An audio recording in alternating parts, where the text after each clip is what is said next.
1장입니다. 1장 1절에서 6절 말씀입니다. 주제는 하나님의 은혜와 평강입니다. 함께 많은 은혜 나누시기 바랍니다. 오늘 골로새서 교회는 사도 바울이 세운 교회가 아닙니다.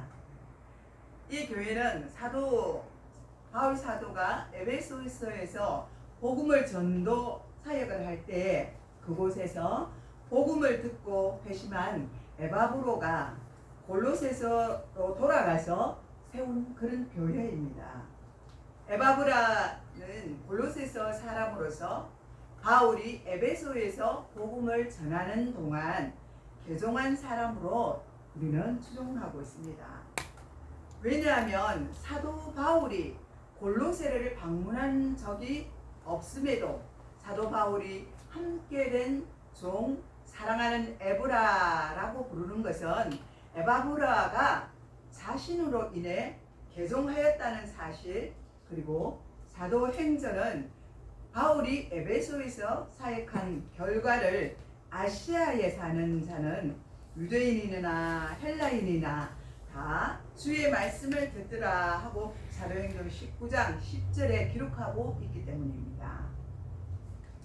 에바브로가 에베소에서 바울을 만나 복음을 들었기 때문에 이런 가능성이 많기 때문입니다.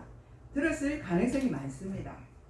사도 바울이 이전의 시기에 골로새는 올리브와 그리고 무화과와 양모 등 여러 가지 산업으로 번영을 누리고 있는 그런 축복된 도시입니다. 사도 바울 당시의 시기에는 라오디아게아나 히에라폴리스 등의 신흥도시들이 생겨나 주변에 끼치는 영향력이 다소 약화되었기는 했지만은 다른 어느 지역보다도 부유했던 것으로 알려지고 있습니다. 이를 통해 보건대 에바브로라는 골로새의 풍성한 산업으로 인해 에베소를 자주 방문하는 부자였다고 우리는 말할 수가 있습니다. 이런 그가 바울이 전하는 복음을 아마 들었을 줄 믿습니다. 그리고 그는 바울이 전하는 복음을 듣고 개종을 하였습니다.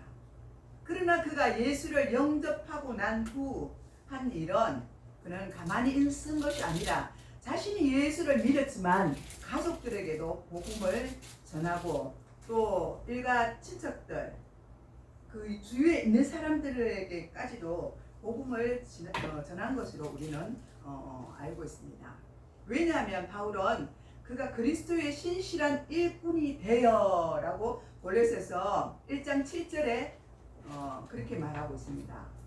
골로새뿐만 아니라 라오디아에 있는 자들과 히에라볼리아에 있는 자들을 위하여 많이 수고하였다고 그렇게 증언하고 있습니다. 골로새서 4장 12절에서 13절에 보면 나와 있습니다. 그러므로 에바브라는 바울의 복음을 듣고 자신이 받은 은혜의 말씀을 자신이 신실하게 믿어 그리스도를 섬길 뿐만 아니라 전도자가 되어서 골로새와 라오디게아 그리고 히에라 볼리까지 복음을 전파하는 그런 사람이 되었습니다. 이런 그의 복음 전파로 인해 골로새 교회가 설립되었습니다. 저와 여러분도 이렇게 은혜를 받고 복음을 전할 수 있는 그런 자들이 되시기를 바랍니다. 우리는 에바브라에 대한 바울의 마지막 언급을 보면 빌레몬서를 통하여서 찾을 수가 있습니다. 그는 에바브라에 대해 나와 함께 갇힌 자라고 나와 있습니다. 빌레몬서 1장 23절에 그렇게 소개되고 있습니다. 그러므로 우리는 에바브라가 나중에는 바울과 함께 다른 지역에서도 복음을 전파하다가 결국 바울과 함께 갇힌 자가 되었다는 사실을 우리는 알 수가 있습니다. 감옥에 갇힌 뒤에도 바울과 그는 골로새 교회를 위해 항상 애쓰며 기도하되 이렇게 말하고 있습니다. 골로새서 교회인들이 하나님의 모든 뜻 가운데서 완전하고 확신 있게 서기를 바라는 그들의 기도가 있었습니다. 사람은 사회적 존재이기에 다른 사람들에게 영향을 끼치며 살아갈 수밖에 없습니다. 그렇습니다. 우리는 사회적 동물입니다. 그래서 주위에 있는 사람들에게 우리가 어떤 영향력을 끼치느냐에 따라서 그 사람들이 우리를 바라보고 그렇게 살아갈 수 있다는 것입니다. 바울과 빌레몬은 사람들에게 좋은 영향력을 많이 끼쳤습니다. 긍정적인 사람은 다른 사람들에게 긍정적인 영향력을 끼칩니다.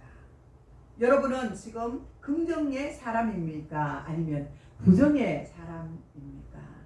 예, 나 때문에 예수를 믿고 구원받은 자가 얼마나 될까? 우리는 한번 생각해 보아야 합니다. 반면에 부정적인 사람은 다른 사람들에게 부정적인 영향력을 끼칠 수가 있습니다. 내가 만약에 부정적인 사람이라면, 그죠? 다른 사람이 나를 볼 때 저 사람은 왜 부정적으로 살아갈까? 왜 항상 삐딱하게 말을 할까? 좋은 말도 많이 있는데 왜 부정으로 말을 할까? 그렇게 생각하는 사람들도 참 많이 있을 것입니다. 부정적인 사람은 다른 사람에게 부정적인 영향력을 끼칠 수밖에 없습니다. 왜냐하면 우리 주님께서는 선한 일을 행한 자는 생명의 부활로 끼친다 했고 악한 일을 행하는 자는 심판의 부활로 나온다고 말씀해도 요한복음 5장 29절에도 그렇게 말씀하고 있습니다. 이것이 우리가 에바브라를 본받아야 하는 바로 이유인 것입니다.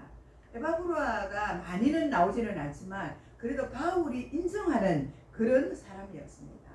우리도 그 바울에게 복음을 듣고 에바브라는 아까도 말했지만 가만히 있지를 않았대요. 우리가 복음을 받는 자들은 뜨거워질 수밖에 없습니다. 우리 가슴이 뜨거워질 수밖에 없어요. 저도 그랬거든요. 복음을 제가 세상에 갔다 다시 돌아와서 주님을 만났는데 얼마나 뜨겁게 만났든지 복음을 전하지 않고는 살 수가 없었어요. 견딜 수가 없었어요. 아마 옆에서 보시는 집사님들이나 다른 분들은 좀 유별스럽다 이렇게 말을 했을 수도 있습니다. 지금은 제가 조금 조용하게 이렇게 복음을 전하는데 옛날에는 부산역 일대를 돌아다니면서 복음을 전했어요. 그것도 아이 둘을 데리고 우리 큰딸 작은딸을 손을 잡고 거기서 복음을 전했습니다. 물론 처음에는 부끄러워서 뭐 큰 소리를 내지도 못했어요. 그냥 나눠주면서 예수 믿으세요, 예수 믿으세요 이렇게 했어요. 근데 어느 날 하나님께서 뜨거운 열정을 저에게 주셨습니다. 그래서 그때는 이제 담대하게 막 소리를 선포를 하면서 예수 믿고 구원받으시라고 이렇게 담대함을 주셔서 전할 수 있었거든요. 그렇습니다. 우리는 복음을 받은 자로서 우리는 뜨겁지 않을 수가 없습니다. 누구에게든지 이 좋은 굿뉴스를 전하지 않고는 견딜 수가 없는 것입니다. 여러분 성령을 받으셨습니까? 그러면 나가서 외치는 여러분이 되시기를 바랍니다. 아멘. 그렇습니다. 에바브라는 그렇게 성령을 받아서 바울에게 받은 그 복음을 다시 자신도 전하기를 시작하였던 것입니다. 바울 사도는 골로새서를 쓰기 전에 골로새 교회를 방문한 적이 없었습니다. 믿음의 동역자이며 그리스도의 종인 에바브라를 통해서 이 교회에 대한 소식을 들었습니다. 당시 골로새 교회는 유대주의자들과 헬라의 금욕주의, 신비주의 철학과 종교의 영향을 받고 있었습니다. 그래서 사도는 로마 감옥에서 골로새 교회를 위한 서신을 쓰게 된 것입니다. 예수 그리스도의 삶과 사역에 덧붙여질 것은 아무것도 없으며 복음은 곧 그리스도라는 것이 골로새서의 핵심의 메시지인 것입니다. 제자인 에바브라가 복음을 전해서 세워진 골로새서 교회에 대한 소식을 들은 사도는 얼마나 기뻤는지 모릅니다. 그 기쁨을 금할 수 없었다고 그렇게 말하고 있습니다. 비록 얼굴로 보지는 못했지만 복음의 아름다운 소식을 들은 사도는 그 기쁨과 감사를 편지에 보면 서두에 기도에서도 표현하고 있는 것을 3절에서 12절에 보면 나와 있습니다. 언제나 바울은 기도의 사람이었습니다. 바울은 전도에 끝날 사람이 아니라 기도로 연결하면서 그 자기가 전도하고 복음을 전하는 그것을 위해서 기도하고 세운 교회들을 위해서도 기도하였습니다. 또한 자기가 가보지 못한 교회지만 그 교회를 위해서도 바울은 기도하고 있었던 것입니다. 복음 전도와 수많은 사람들은 양육하는 일로 누구보다도 바빴지만 그는 기도의 시간을 쏟았던 사람임에 분명한 것입니다. 바울은 기도를 많이 했습니다. 그는 보지 못한 골로새서 교회를 위해 기도한 일을 잊지 않았다고 3절에 분명히 말하고 있습니다. 그리고 그들을 위해 기도할 때마다 그는 감사하였다고 말하고 있습니다. 영적 지도자가 이런 고백을 하게 하는 성도는 참으로 복되고 아름다운 것입니다. 아멘. 여러분 복되지 않습니까? 아멘. 그렇습니다. 목회자가 그저 어느 성도가 정말 아름답게 복음을 전하고 사역을 감당하며 도와주는 그 성도를 바라볼 때 축복하지 않을 그 사역자가 어디 있겠습니까? 사역자가 더없이 기쁘지 않겠습니까?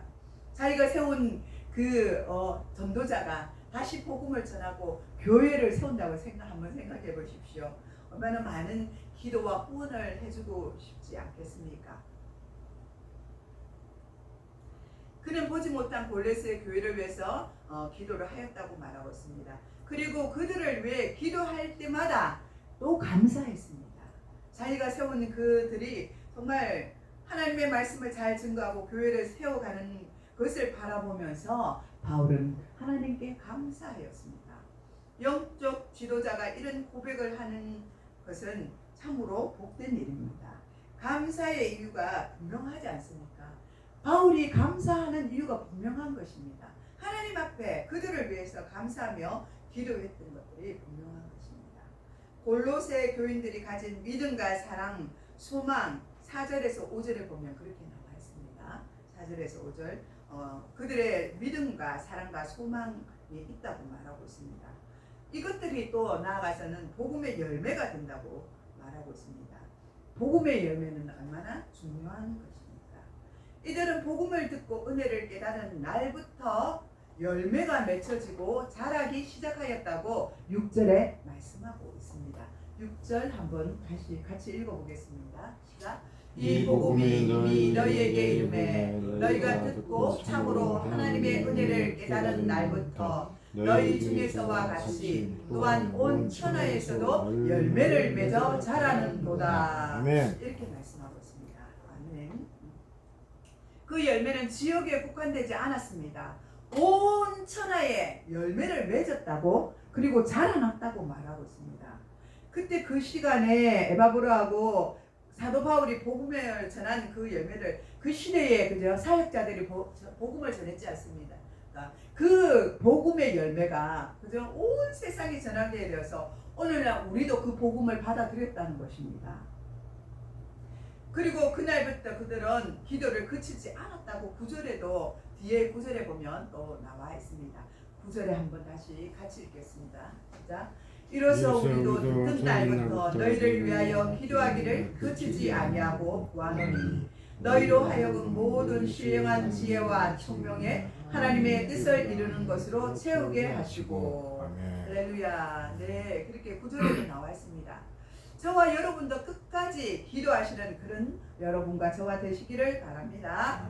우리가 지금 기도하면 열매는 이후에 시간이 많이 경과한 후에 우리가 복음을 전하는 자들이 복음을 듣고 그들도 전했지 않겠습니까? 그 후에 시간이 지난 후에 에바브로와 그저 바울이 전해서 우리가 들었듯이 언젠가는 그 누구가 우리의 복음을 듣고 예수를 믿지 않겠습니까? 아멘. 그런 그들을 위해서 우리는 또 그저 복음을 전하고 또 그들을 위해서 또 전도하며 기도를 해야 될 줄 믿습니다. 아멘. 하나님의 뜻을 아는 것으로 그들은 충만해지기를 구했습니다. 그렇습니다. 사도의 기도의 우선순위를 보여주고 있습니다. 또 주님께서 합당히 행하고 범사에 하나님을 기쁘게 하고 모든 선한 일에 열매를 맺기를 구한다고 말씀하고 있습니다. 삶에 대한 그런 열매를 구할 수 있는 저와 여러분이 되시기 바랍니다. 또 하나님을 아는 지식이 자라나는 저와 여러분이 되시기를 바랍니다.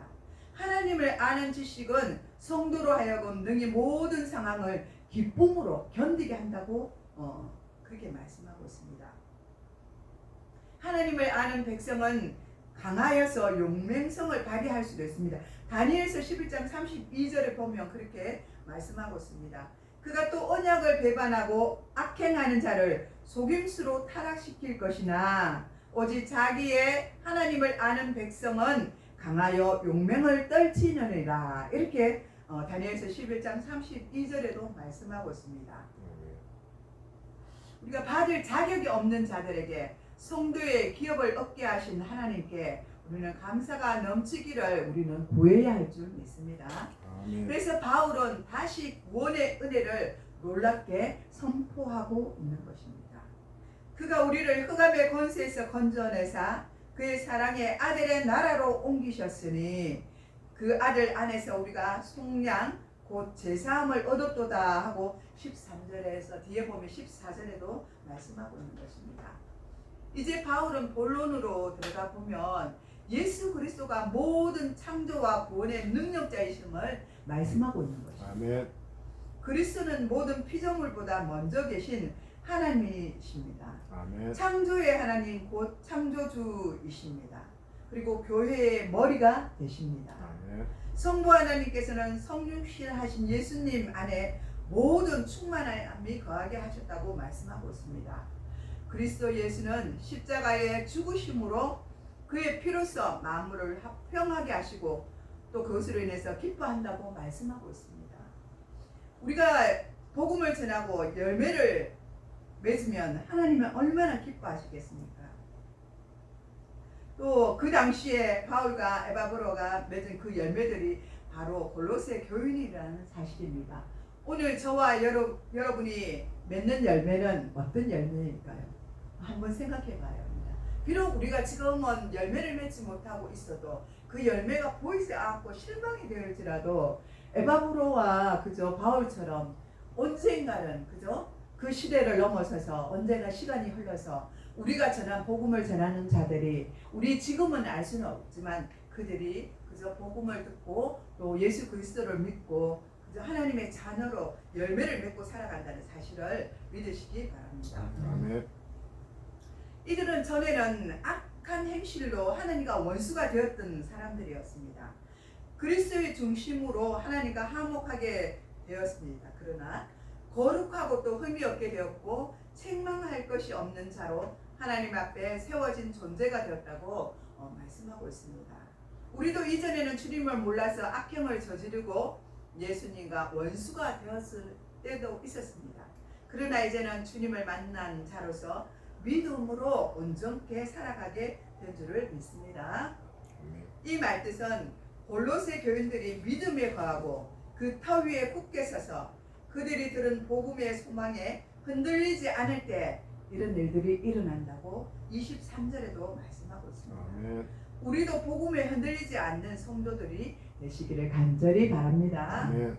이 말은 성도들 신앙의 여부에 구원이 달려있다는 말이 아닙니다. 구원받은 자를 갖게 그렇게 살아가라는 뜻인 것입니다. 이 모든 일은 복음이 전해짐으로써 골로새 교회에 일어났던 것입니다. 사도 바울은 복음의 일꾼으로서 자신이 받은 직분을 설명하고 있는 것을 우리는 알 수가 있습니다. 사도는 자신이 받은 괴로움과 고난이 복음을 듣고 구원받는 사람들을 위함이기에 기뻐할 수 있다고 말합니다. 이 고난이 그리스도의 남은 고난을 그리스도의 몸된 교회를 위해 자기 육체에 채워지는 것이라고 우리에게 가르쳐 주고 있습니다. 우리도 어쩌면 복음을 전할 때 이런 고통을 받을 수도 있고 고난을 받을 수가 있습니다. 그렇지만 우리가 그것으로 끝나는 것이 아니라는 사실을 믿으시기 바랍니다. 우리가 구원받은 자들이 언젠가는 그들이 또 우리처럼 복음을 전한다는 그런 사실에 우리는 기뻐해야 하는 것입니다. 아멘. 우리는 그런 그리스도를 우리가 전함으로써 생명, 살아있는 그리스도를 전함으로써 그 사람들이 생명을 받고 또 생명의 사람이 되어서 생명을 전하는 자들이 될 줄 믿습니다. 아멘. 그렇습니다. 저와 여러분도 지금 우리가 복음을 전하고 있습니다. 그러나 우리가 실망하지 않고 낭망하지 않기를 바랍니다. 지금 비록 우리 교회에 성도들이 내려오지 않는다고 우리는 염려하고 근심하기도 합니다. 그러나 에바브로나 바울은 그런 것에 염려하지 않고 또 전도하고 기도하고 복음을 전하는 걸 볼 수가 있습니다. 우리도 이와 같이 에바브로와 또 바울처럼 용맹스러운 그런 하나님의 자녀들이 되어서 하나님의 군사들이 되어서 복음을 선포하며 복음을 전하는 그러한 자들이 되시기를 기도합니다. 축복합니다. 기도하겠습니다. 하나님 아버지, 우리가 복음으로 다시 태어나게 하신 것은 하나님의 은혜가 아니면 있을 수 없는 일입니다. 주님 너무나 감사드립니다. 저희 안에 복음의 열매가 자라게 하여 주셔서 이 세상에서 많은 열매를 풍성히 맺어 하나님 아버지를 영화롭게 하는 자들이 되게 하여 주시옵소서.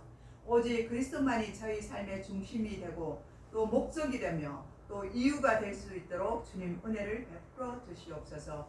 오직 예수 그리스도만을 드러내는 삶이 될 수 있도록 인도하여 주시옵소서. 감사를 드리옵고 예수님의 이름으로 기도드리옵나이다. 아멘.